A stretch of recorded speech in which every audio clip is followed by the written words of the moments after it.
Hello friends, welcome back to our channel. Today, we will see how to make home loan interest-free. So, we will see case study with 3 scenarios. In case study, take example of home loan of 50 lakhs with interest rate of 9.25% per annum. In 30 years tenure, we pay total amount of 1.48 crores including interest amount of 98 lakhs.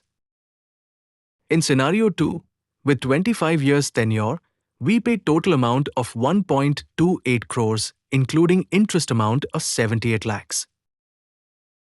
And in scenario 3, of 20 years tenure, we pay total amount of 1.1 crores including interest amount of 60 lakhs. Now, to make interest-free home loan, we need to invest certain portion of our total EMI in SIP.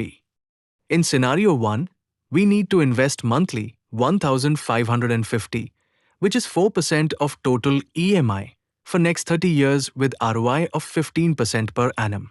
With this, our total investment will be 5.58 lakhs and estimated returns are 1.03 crores. The same thing apply for scenario 2 and scenario 3 by contributing 6% and 10% respectively from total EMI. For more such kind of videos, please like, share and subscribe to our channel.